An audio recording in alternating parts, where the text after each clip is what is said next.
one thing I would say though is when you say you open a conversation, and you come up with a solution. So if you prepare and you have a solution in your head, but when you open the conversation, you don't know what the other person is going to say.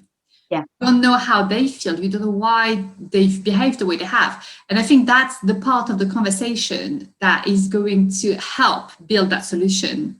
But you got to be open as well to their solution, because your solution might, when you hear what they have to say, your solution might work.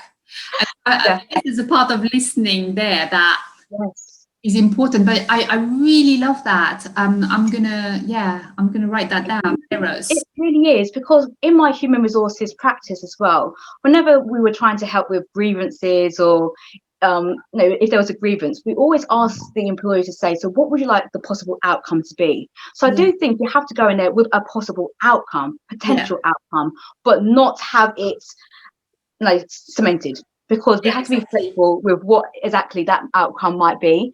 So go there with an open mind, and like you said, it's listening and it's asking those questions in order to get to a solution that is going to work for all parties concerned. Exactly. Asking open questions to understand where they're coming from.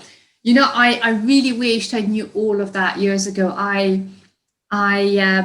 had a relationship with someone that it was really interesting. It was 18 months. The first half was very fun, passionate, amazing. The second half was very passionate, but the wrong way around. We just argued for the rest of the relationship, and then we just got so tired of it that we broke up. But it was terrible, because we didn't do any of the steps. We weren't listening to each other. And we would just end up in these screaming matches, and we were just reacting to what the other person would say. And the more fights we had, the more fuel we were putting on, the more resentment we were building against each other because of the things that had been said in heat that were not being forgiven. And it's the complete opposite. And I was so exhausted about this that I didn't have another relationship for 4 years after that, because I was like, that's not worth it, you know.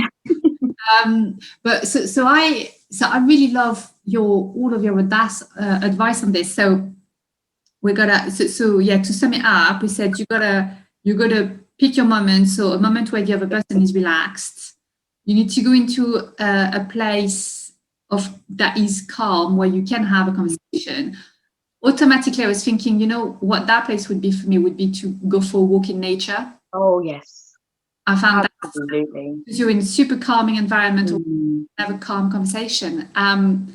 Then what was the next one after that? It's about your energy, just to think about the energy that you're bringing to that conversation. Correct. And then plan ahead.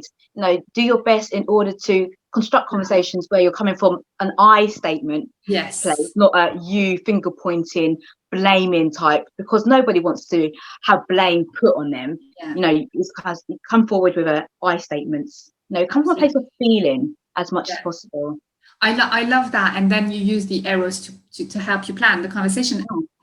You know what so what I usually say to people, and it's kind of you've touched on it, like it's kind of implicit in your method, but I think it's worth like bringing it out, is the fact that when you're doing all of this, you are doing some emotional management, because what I found when there is a conflict, for me, someone says something that is triggering me. Mm-hmm. And so the first question I ask myself is, why is this behavior triggering me, like me as a person? Like what do I have? Because I truly believe that not everyone will react to the same things. We're reacting to things that are unhealed inside. And so people are a mirror. They are showing us what we need to work on. And so if someone's behavior triggers me to the point where I feel anger or resentment, or, sometimes it's just annoying, but sometimes it can get, higher in emotional scale. when I feel like that, I'm like, hang on, this isn't about the other person, this is about me. So before I go and have a conversation with that person, I'm going to take a look inside, and I'm going to go and find out why I'm reacting to this. What's the standard that has been broken? What was my expectation? So I'm basically doing it like a bit reverse of what you said, because it is that, you know, the reality and the expectations. And I'm like, right, so and once I've done that work within myself, and I've, you know, maybe I do some tapping or some meditation just to kind of like get back to a logical place, that's when I then plan the conversation. And then I think about the other person. How can I bring this? You know, what am I going to trigger? Because sometimes it's with someone you know really well, so you know that bringing it up will trigger them. So I'm like, you know, how can I bring this up and, you know, and have a healthy conversation with them, so I don't, what's the best way for me to bring that up to them so that they don't get triggered, so we can get to a solution. And interestingly, you were talking about gratitude earlier. When I am in a conflict with someone I really love, I start, when I do the thinking and the planning, I start with gratitude. I start by reminding myself, why do I love this person? And why do I want to fix this problem? Because this is someone who I love a lot, and I want to keep that person in my life. And I think if you come from that place, suddenly you can then think, because so often, you know, people are like, oh no, he's wrong and I'm right, and I don't want to forgive, and I don't want to. You're like, what's the point of that? You know. Yeah, exactly. And the thing is that rather than trying to be right, you know, in a situation, just seek to be happy. And I think that's one of the key things, is to have that happy, fulfilling, harmonious relationships. And self-auditing is so key, because like you said, often we are being triggered because there's something within ourselves that needs healing. And it is said that healing is feeling. So it is going into those feelings and saying, so what exactly, you know, am I feeling this way? And this is why journaling can be so powerful as a way to start exploring the way our thoughts are affecting our emotions and our feelings and our behaviors. And when we can journal and really self-audit, we can say, sometimes when we do that piece of work, there's no need to actually have a conversation with somebody, because we've done that inner work. If it happens again repeatedly because there's continuous conflict, then yes, but you might actually be able to solve the problem by just simply working on yourselves. And I love what you said about finding gratitude in other people as well, because one of the techniques that, you know, I use and my clients use are called the positive aspects technique. So you find the positive aspects of the person. It might be 1 to 5 things of that person, of that situation, and build on it. You know, each day, if you can add at least one positive aspect, it can be really empowering. It can really transform the dynamics of the relationship. Absolutely, so I know you work with couples, and when I was saying that, I was just thinking about another relationship coach that I heard saying, you know, at the end of the day, the question you've got to ask yourself is, do I want to be with this person? Yeah. Because if you want to be with that person and you love that person, then that's why you should try and resolve issues, and you should learn how to communicate clearly. That's so true, because I think a lot of the times we set goals and we have ambitions, but we don't actually associate the why behind it. And the why is what drives us. The why gives us focus. It gives us motivation. So I am in a relationship, but why am I in that relationship? I'm in a relationship because, you know, there's that great song in Wizard of Oz, isn't it? Because. And if you just actually apply that, I do this because, that will keep you either driven towards your goals or send you in a different direction, whatever that might be. But why? I think that's true. Know your why. They say when you know your why will make you fly. So know what that purpose is of your relationships, and for yourself, you know what your purpose in life is. And sometimes we think, what is our purpose in life? How do I find my purpose? Well, a lot of the time, if you just follow your passions, you will find your purpose. It will just come by default. Absolutely. I love that. Yes, your why will help you with, you know, why do I want to resolve that conflict? Or I've actually used, you were talking earlier about being happy or being right. And I use this at work all the time. Like, would I rather be right or happy? And for me in my corporate profession, it's a really interesting one because I'm a lawyer. So being right is my job. I have to be correct because otherwise there are consequences. Yeah. So it's it's a really triggering thing in that job. And sometimes I'm like, but I use it in negotiation with clients because because the goal of a negotiation is to do a deal. Yes. Will be beneficial for both parties. At the end, there is a moment where the legal aspect no longer matters. I mean, you're not going to leave something in a contract that is illegal. Okay, that's the limit of it. But when you are arguing a point of law with another lawyer, whether I am right or that person is right isn't really what matters. What matters is where we're going to end up in the contract.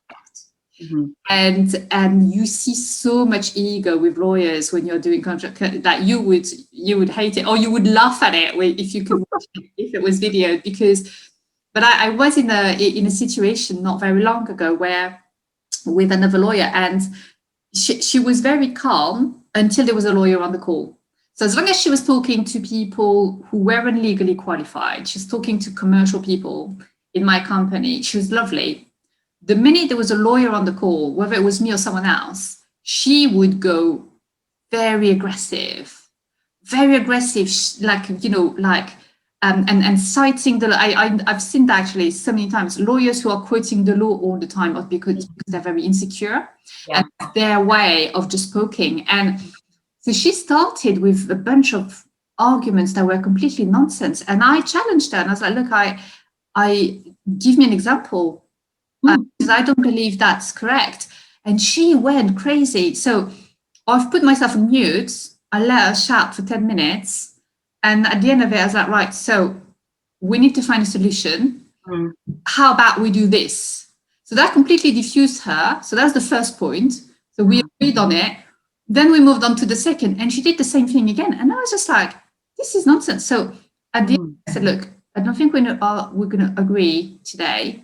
I'm going to leave this call because I don't like your tone and no one should be spoken to this way.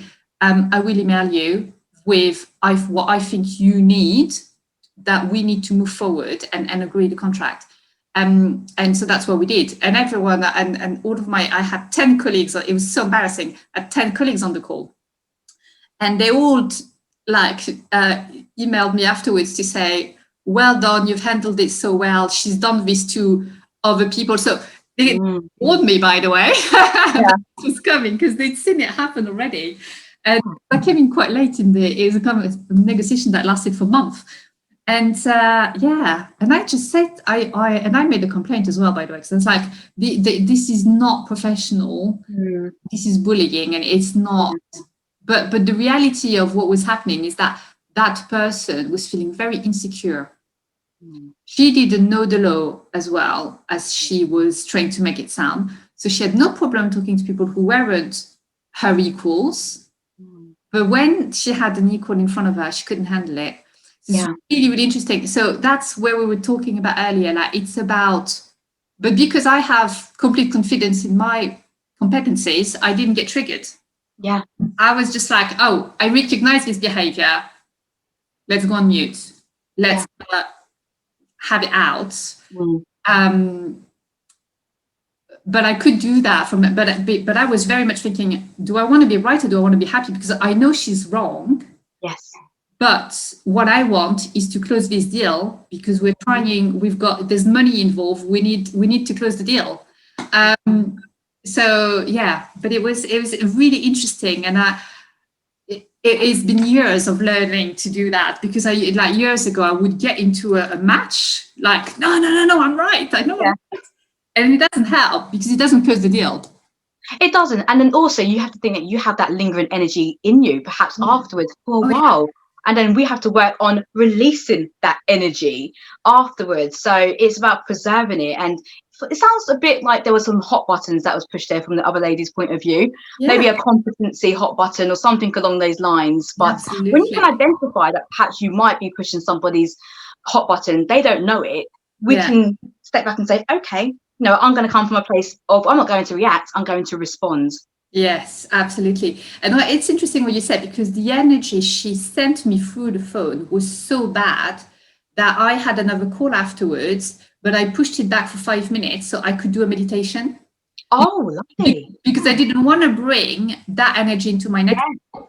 So I stopped, pause for 5 minutes, meditate, and then I engage with the next person. And because when I put the phone down, I was very calm on the phone, but I put the phone down, my body was shaking. When you're being screamed at, it goes into your body. So as you said, you've got to release it. Definitely. Yeah. So interesting times. Right. So this is bringing our interview to a close. Okay. Ready. So if people want to find out more about what you do and more about this topic, where can they go? Okay, well, firstly, I will direct people to my website, which is www.tereshayoung.com. On there, you will find various different free resources. I've got a number of free ebooks.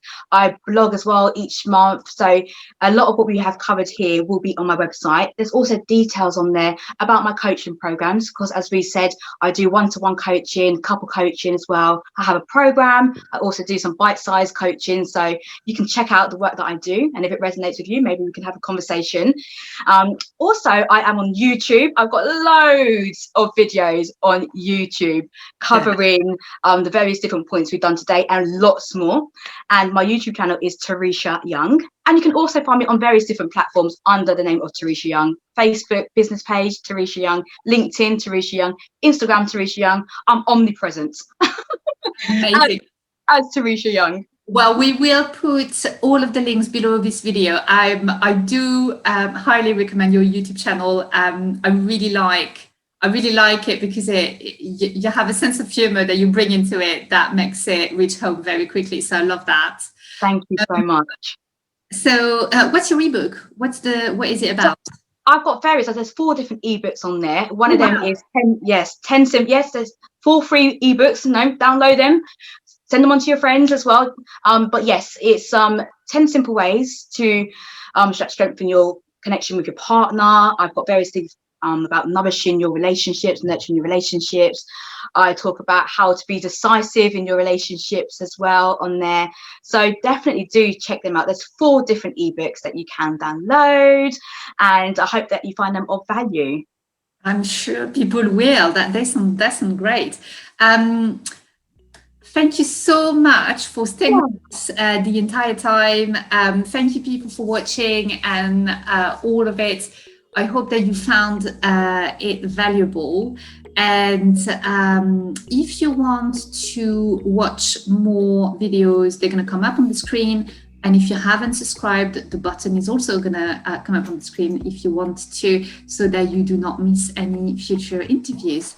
Have a lovely day, everyone. Thank you so much. Thank you. It's been a joy. I hope that you have enjoyed listening. Thank you, Emilie, as well, for the opportunity. I've really enjoyed this conversation. Yeah, me too. Absolutely loved it. Thank you so much for today, Teresha. Thank you, everyone. Goodbye now. Bye. Bye-bye.